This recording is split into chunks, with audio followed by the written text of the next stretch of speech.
O filme de ficção científica Eclipse Mortal, que chegou às telonas em 1999, era uma produção modesta com um roteiro baseado em um script não utilizado do diretor David Twohy para Alien 3. O orçamento do Eclipse Mortal era de apenas $20 milhões, e o estúdio Universal inicialmente planejava lançar o filme diretamente em vídeo. No entanto, após uma excelente reação do público em testes, decidiram lançar o filme em ampla distribuição. Além disso, o estúdio alocou mais $3 milhões para efeitos especiais. Nos cinemas, o filme teve um desempenho modesto, arrecadando um pouco mais de $50 milhões, e provavelmente a Universal teria esquecido Riddick. Contudo, alguns meses depois, o filme foi lançado em formatos domésticos. E tudo mudou. Eclipse Mortal em vídeo e DVD se tornou um verdadeiro sucesso, rendendo à Universal $90 milhões em lucro líquido. O público ficou encantado com o filme, especialmente com o personagem principal. Os chefes da Universal viram em Eclipse Mortal uma franquia potencial. Logo após o sucesso em vídeo, a liderança do estúdio abordou Vin Diesel e o diretor David Twohy com uma oferta urgente de produzir uma sequência para o filme. Como a carreira de Vin Diesel estava decolando no início dos anos 2000, eles prometeram não limitar o orçamento do novo filme. Vamos lá! Inicialmente, o estúdio queria de Diesel e Twohy uma sequência direta da história, ou seja, a ideia era que Riddick fosse simplesmente lançado em outro planeta hostil, onde ele teria que sobreviver, lutando contra novos monstros. O estúdio encomendou vários roteiros de uma vez. David Twohy estava trabalhando em uma versão, enquanto David Hayter e Akiva Goldsman foram encarregados das outras duas. Um dos roteiros era um prelúdio para Eclipse Mortal. Ele contava a história de uma guerra em que Richard Riddick estava envolvido. Devido a erros de comando, ele perdia todo o seu pelotão. Riddick foi culpado pela perda dos soldados, o que resultou em uma grande recompensa por sua cabeça. Naturalmente, na realidade, ele foi enquadrado e era inocente. A trama girava em torno da caçada a Riddick pelo caçador Johns, interpretado por Cole Hauser em Eclipse Mortal. O roteiro mostrava como o personagem de Vin Diesel se tornou um criminoso no filme Eclipse Mortal.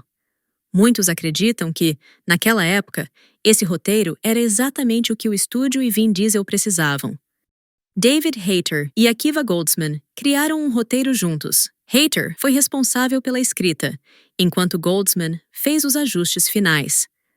Neste roteiro, Riddick era forçado a retornar ao planeta do primeiro filme para salvar mercenários que estavam tentando encontrar um dispositivo chamado Gênesis nas cavernas. Entre os mercenários estava a garota que havia crescido desde o primeiro filme, odiava Riddick e tentava matá-lo. Ela era a principal vilã deste roteiro. Mais uma vez, a ação de A Batalha de Riddick também parcialmente retornava ao planeta do primeiro filme. Os monstros de Eclipse Mortal, de repente, se tornaram inteligentes e desejavam vingança contra Riddick por sua primeira visita ao planeta. O monstro-chefe, que não teve tempo de reagir à ameaça careca no primeiro filme, liderou a vingança contra Riddick. Os roteiristas planejavam contornar o momento da noite que ocorre a cada poucos anos com a ajuda do mesmo Gênesis. Pelo que entendi, Gênesis nos roteiros era uma espécie de varinha mágica que resolvia todas as questões do tipo: como isso poderia acontecer? Havia também mais um roteiro de Akiva Goldsman, que enviava Riddick para um planeta florestal, onde habitavam predadores novos, que foram um sistema de segurança para o mesmo dispositivo incrível chamado Gênesis. Neste roteiro, Kira Jack, do primeiro filme, também estava presente, e entre ela e Riddick desenvolviam-se algumas relações românticas. O estúdio Universal inicialmente queria pegar um desses roteiros. No entanto, aconteceu o já mencionado sucesso na carreira de Vin Diesel. Em 2001, o primeiro Velozes e Furiosos foi lançado, após o qual Diesel se tornou uma estrela. E um ano depois, Triple X chegou aos cinemas, e a estrela ganhou o prefixo Super. Ao contrário dos outros roteiristas, Diesel e Twohy seguiram um caminho diferente. Em vez de uma história intimista eles se voltaram para a expansão do universo e a criação de mitologia. Eles foram até a Universal com 3 opções de desenvolvimento de eventos. Todos os 3 roteiros eram semelhantes, mas diferiam em escala. A decisão de abandonar a trama de Riddick sobrevivendo em algum planeta pertence ao diretor David Twohy. Ele acreditava que o universo de Riddick precisava se afastar do DNA de Eileen e desenvolver sua própria história. Como Diesel insistia no enredo de David Twohy, o estúdio rejeitou todas as outras ideias e escolheu o enredo mais caro oferecido, presumindo que, no final, poderia obter uma franquia muito poderosa. O diretor David Twohy mais tarde vai dizer que o sucesso de O Senhor dos Anéis e o prelúdio da trilogia de Star Wars foram benéficos para eles. Segundo ele, o estúdio queria algo semelhante, e eles simplesmente foram inundados de dinheiro.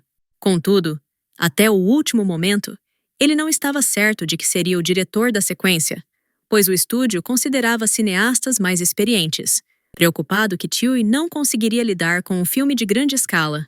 Na época, Twohy só havia dirigido pequenos filmes como A Invasão e Eclipse Mortal. Quando Twohy e Diesel receberam a aprovação para A Batalha de Riddick, eles reorganizaram o roteiro selecionado, incorporando alguns episódios de outros scripts. Após isso, o orçamento que o estúdio planejava gastar no filme também teve que ser aumentado. Vin Diesel dedicou-se totalmente à Batalha de Riddick. O ator recusou papéis em filmes como Demolidor e sequências de Velozes e Furiosos e Triplo X. Em uma entrevista, Diesel tenha mencionado que a recusa no segundo Velozes e Furiosos não foi apenas devido à Batalha de Riddick. Embora os cronogramas de filmagem pudessem ser ajustados para permitir sua participação em ambos os filmes, o problema estava na diferença de visão para o segundo Velozes e Furiosos. O estúdio queria uma franquia nos moldes de Máquina Mortífera ou Duro de Matar, onde cada novo filme não estaria conectado aos anteriores. Enquanto Vin Diesel queria uma narrativa contínua sobre a família. Com a seleção de elenco para A Batalha de Riddick, não houve grandes problemas, exceto uma nuance. A atriz australiana Rhianna Griffith, que interpretou Jack no primeiro filme, queria reprisar seu papel em A Batalha de Riddick e interpretar Kira.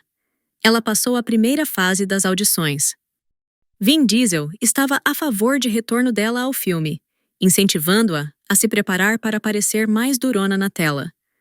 Griffith recebeu um plano de treino e foi designada um treinador, mas por alguma razão, em breve, a atriz foi substituída por Alexa Davalos no papel principal. Supõe-se que Griffith teve pouco menos de 3 semanas para se preparar, e a atriz simplesmente não conseguiu alcançar os resultados necessários no tempo estipulado. Para economizar os recursos, o estúdio enviou a equipe de filmagem para trabalhar em A Batalha de Riddick, ao Canadá. O escopo do filme era planejado como muito impressionante.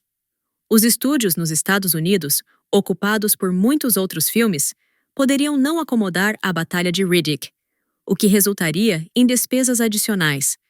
Para as filmagens na província canadense da Colômbia Britânica, um grande armazém anteriormente pertencente à empresa Sears foi usado. Vários cenários foram rapidamente construídos neste armazém. Em termos de escala de construção e pessoas envolvidas na produção, as filmagens de A Batalha de Riddick se tornaram um recordista no Canadá. Ninguém antes havia filmado filmes tão grandes no país. Além disso, em algum momento, as filmagens do filme se tornaram o terceiro maior consumidor de eletricidade no Canadá. Se não considerarmos o orçamento do filme, que ultrapassou a marca de $100 milhões, não houve problemas significativos durante as filmagens de A Batalha de Riddick. As dificuldades começaram quando a versão inicial do filme foi enviada ao estúdio para revisão. Resultados decepcionantes de testes organizados pela Universal levaram à decisão de realizar filmagens adicionais. Vin Diesel e o diretor David Twohy receberam ordens urgentes para remover a classificação etária adulta do filme, tornando-o mais adequado para adolescentes. Foi isso que resultou em excessiva agitação e piscar de luz em algumas cenas do filme. Mais tarde, parte do material cortado foi reintegrado na versão do diretor, mas o estúdio recusou-se a gastar dinheiro adicional em efeitos especiais. Como resultado, a maioria das cenas não pôde ser incluída no filme. Ao chegar às telonas em meio de 2004, a Batalha de Riddick falhou estrondosamente nas bilheterias, enterrando várias opções de continuações para as quais já existiam roteiros. Nos cinemas americanos, o filme arrecadou apenas 57 milhões de dólares, considerando um orçamento de 110 milhões. Por exemplo, Eclipse Mortal no ano 2000, com um orçamento de 23 milhões, arrecadou 40 milhões nos Estados Unidos. A receita mundial trouxe aproximadamente o mesmo valor, mas isso permitiu que o estúdio Universal recuperasse apenas metade do investido na produção. Em relação à carreira de Vin Diesel, um golpe sério foi infligido, levando-o a assinar para a comédia Operação Babá. Também afetado foi o projeto dos sonhos de Diesel, a epopeia Hannibal, que o estúdio certamente teria imediatamente colocado em produção se a Batalha de Riddick tivesse se tornado um grande sucesso. Porém, o filme, que por algum tempo havia se destacado nas manchetes, foi enterrado sob uma pilha de fracassos de filmes históricos do início dos anos 2000. O estúdio estava tão desapontado com a Batalha de Riddick que, sem fazer muitas perguntas, abriu mão dos direitos quando Diesel fez deles uma condição de sua participação especial em Velozes e Furiosos Desafio em Tóquio. Como o Desafio em Tóquio teve terríveis exibições de teste e o estúdio tentava minimizar as perdas futuras, ninguém quis discutir com Diesel.